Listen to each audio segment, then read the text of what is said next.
एक आदमी पैदल चलता था, बगल में से पड़ोसी साइकिल लेकर निकल गया। मन में सोचा यार ओहो अब तो साइकिल खरीदूं। साइकिल ले आया, पड़ोसी मोटरसाइकिल लेके निकल गया। मैंने अब तो मोटरसाइकिल लूं। मोटरसाइकिल निकाल के ला ही रहा था शोरूम में से, चौराहे पर गुजरा तो देखा पड़ोसी मारुति लेकर जा रहा था।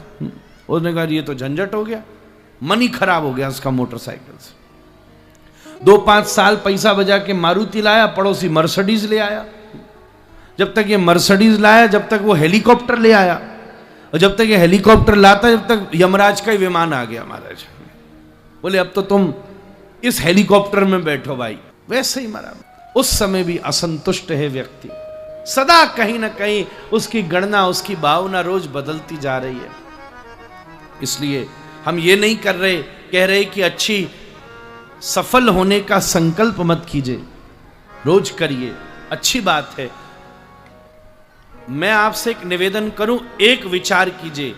आज पूरे दिन अगर कोई भी ऐसा रोने का कारण नहीं बना हो, और आज पूरे दिन एक बार भी आप अच्छे से हंस सके हो, तो शाम को श्याम सुंदर को धन्यवाद किया करो, ठाकुर आज आपने मेरा दिन शुभ बना दिया महाराज।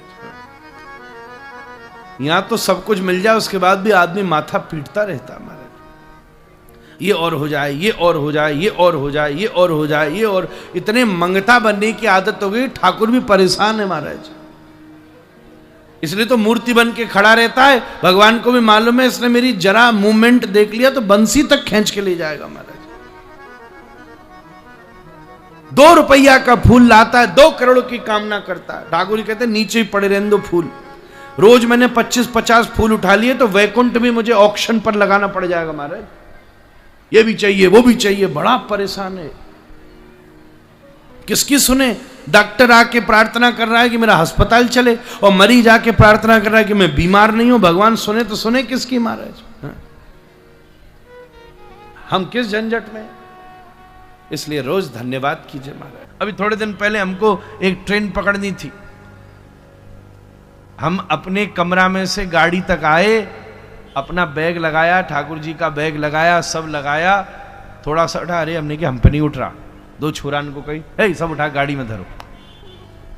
नेक से बैग 3-4 सबने धर दिए, और रेलवे स्टेशन पर पहुंचे। स्टेशन के ठीक बाहर जाम। 5 मिनट हुआ, 10 मिनट हुआ, मैंने यहाँ तो फंसी रहेंगे, रेलगाड़ी निकल जाएगी। अब क्या करें?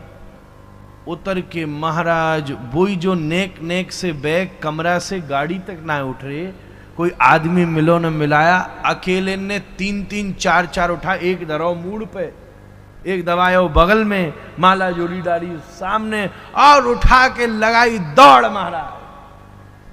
न सीढ़ी ध्यान में रही, न पुल ध्यान में रहा, न भीड़ ध्यान में रही, न सुसरी धोती ध्यान में रही। कौन से तुम माध्य गौड़ेश्वराचार्य हो, सब गए हो महाराज भंडाफोर। कछ नहीं, वह समय तो दौड़ के ट्रेन पकड़नी पड़ेगी, नहीं तो गई ट्रेन। जब किसी एक वस्तु की प्रतीक्षा होती है तो उस तक पहुंचने के लिए बहुत बड़े बड़े भार भी हल्के लगने लगते हैं। बड़े बड़े भार भी, बड़ी बड़ी समस्याएं भी, भीड़ में भी व्यक्ति एकांत में हो जाता है। ऐसे ही भैया तुम वृंदावन देखने गए हो कि वृंदावन में श्याम सुंदर से मिलने गए हो? दोनों चीज का फर्क दूसरा है। प्रतीक्षा में, परीक्षा में गए हो तो कुछ नहीं मिलेगा, और प्रतीक्षा में मिले हो तो हर पेड़ पर पेड़ की आकृति में खड़े बिहारी जी का, कुंज बिहारी का दर्शन हो जाएगा। एक बार हमारी कथा चल रही थी, तो मेरी आदत है मैं जहां रुका थोड़ा बहुत टहल लेता हूं, सुबह शाम मौका लगे बैठे बैठे से। तो ठीक सामने वाले घर में एक माता रहती थी, वो भी राम राम राधे राधे शाम शाम कभी कुछ कह देती। 2-3 दिन जब हो गए तो हमने कहा मैया तू कथा में हमको नहीं दिख रही। ना महाराज जी मैं कथा में तो नहीं आई। मैंने क्यों नहीं आई, आ जाती। नहीं महाराज जी मैं 4 घंटा मुझसे नहीं बैठा जाता, गर्मी तो बर्दाश्त ही नहीं, और crowd oh I can't tolerate, भीड़ में तो मैं जा ही नहीं सकती। ना मेरे बस की नहीं है, इतनी गर्मी, इतनी भीड़, इतना ये झंझट कौन करे। हम बोले ठीक है माता भाई ठीक है। तेरे ताई ठाकुर भी लग्जरी लानो पड़ेगो लगे मुझे। अगले दिन की बात, कथा होती थी दिन में, यहां जैसे नहीं कि रात में हो रही है, तो आ भी जाती शायद। दिन में उसी समय महाराज हम कथा से लौटे और लौटते लौटते ही हमने देखा अंदर जाते जाते कि वो महिला ठीक दोपहर में 1 बज रहा होगा और बाहर इधर से उधर, उधर से इधर, इधर से उधर घूमी जा रही है नंगे पैर और परेशान है। हमने पूछा क्या हुआ माता? बोले महाराज जी क्या बताऊं? अरे मैंने कि देख गलत नहीं बोलना, कल तो तूने मुझे इतना लंबा प्रवचन सुना दिया, गर्मी नहीं बर्दाश्त होती, बाहर नहीं आती, धूल बर्दाश्त नहीं, भीड़ मैं देख रहा हूं तब से इधर से गर्मी अरमी सब बर्दाश्त हो रही है, अब है कथा के लिए बहाने लगाती है। तो वो तो हमारे सिर पर ही चढ़ गई मारे। बोले बचना व्यवसायी हो ना, तुमको मौका मिला प्रवचन देना शुरू कर दिया है। पता है क्यों खड़ी हूं? क्यों? ठीक 12 बजे पोता स्कूल से घर आ जाता था, घड़ी में क्या बज रहा है? 1:15।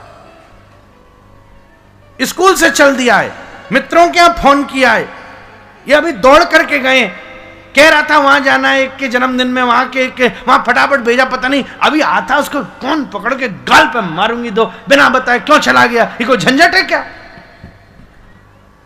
बड़ी गुस्सा हुई। हम बैठे बैठे 5 मिनट तक सुनते रहे, उसके बाद उसको दंडवत प्रणाम किया। हमने कहा मैया तेने एक बात तो हमको समझा दी, एक छोटे से पौत्र के मोह ने 1 घंटा लेट आया, उसने भुला दिया तेरी अवस्था को, भुला दिया घुटना के दर्द को, भुला दिया भूख प्यास को, भुला दिया सूरज की गर्मी को, भुला दिया धूल धक्कड़ को, भुला दिया भीड़ भाड़ को। अरे शाम के प्रेम में अगर मीरा जहर पी गई तो फिर कौन सी बड़ी बात हो गई? फिर कौन सी बड़ी बात हो गई? अगर तू एक क्षणिक से संबंध में इतनी ऊपर उठ गई तो कृष्ण के प्रेम में अगर मीरा उतनी ऊपर उठ गई तो कौन सी बड़ी बात हो गई? उस दिन भी मैं याद कर रहा था, पहले दिन परमजीत जी गौरिया बाबा को, हमारे वृंदावन में रहते थे गौरिया बाबा, सच्चे हैं, खूब सब छोड़ छाड़ के 50 वर्ष भजन किए वृंदावन। एक दिन ऐसी खींच मची, बोले आज सब भजन बंद, ले माला छोड़ दी, दे दी किसी को, तिलक अलग सब पहुंच जा, कुछ हो जाए, अब या को दर्शन ना ही करूंगा, मैं जाऊंगा ही नहीं दर्शन करने। पर पागल बना रखा है, संतों से कहा शास्त्रों से कहा मैं छोड़ छाड़ के दुनियादारी सब छोड़ के अब वृंदावन में यहाँ बैठा हूं, मधुकुरी कर रहा हूं, दिन भर बैठा माला फेर रहा हूं, तुम में तो कोई दया नाम की चीज ही नहीं है। सब छोड़ दी, हट कर लिया, बुलाऊंगा ही नहीं, और आ गया तो दर्शन ही नहीं करूंगा,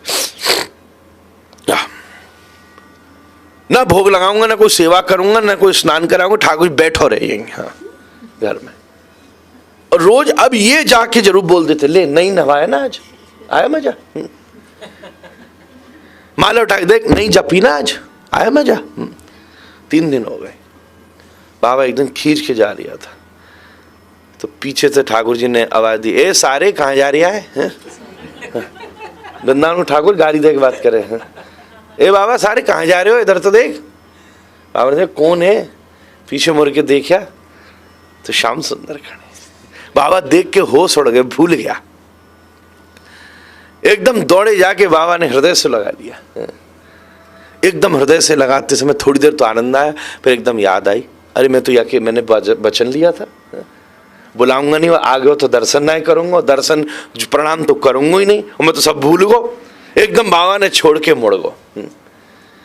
ठाकुर जी फिर भी, अरे सारे तू मान क्यों ना रहे, अब तो मैं आएगी हो ना, मैं ना देखूंगा।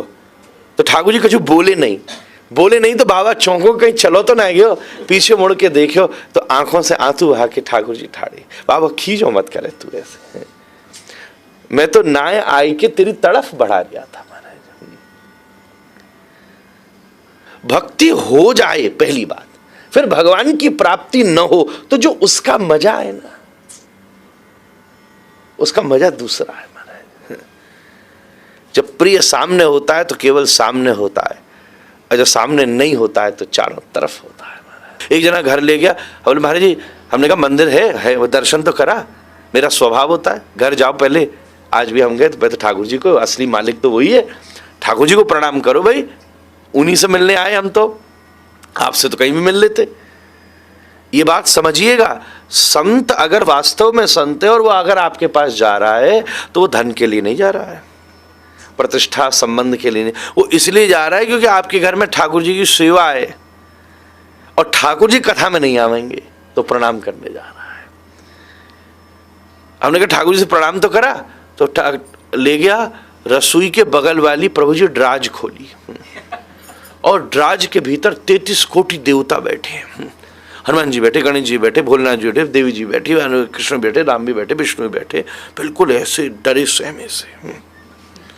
मतलब हनुमान जी थोड़ी सी गदा भी हिला ले तो बेचारे गणेश जी का पेट घायल हो जाए, भोलेनाथ थोड़ा सा त्रिशूल भी हिला लें तो किसी की आंख में लग जाए, बिल्कुल सीधे, ऊपर से फूल डल रहा है, बता से फूल। भगवान आप तो भाव के भूखे हो, आप तो भाव देखो भाई, ऐसा सड़ा भाव है क्या कि ड्राज में बंद कर रखा है।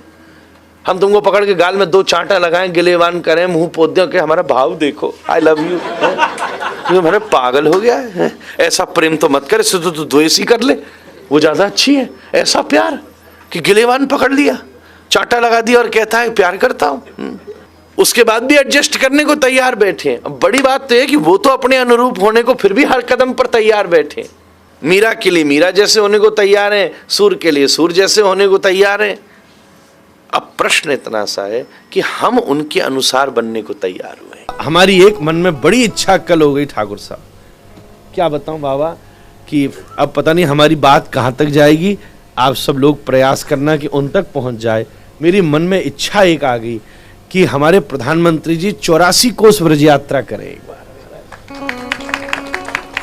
उसका कारण इतना सा है क्योंकि जब देश का राजा तो वही हुआ, अब राजा अगर ऐसा कृत्य करेगा तो प्रजा को उसका पुण्य प्राप्त होगा, प्रजा को उसका फल प्राप्त होगा। ऐसा धर्मात्मा राजा, कल वो स्वयं गए और सबसे सुंदर बात लगी जिसके पीछे बहुत लंबा संस्कार और विचार चाहिए कि आपने बड़े सुंदर मोर पंख को द्वारिका के अंश पर विराजमान किया।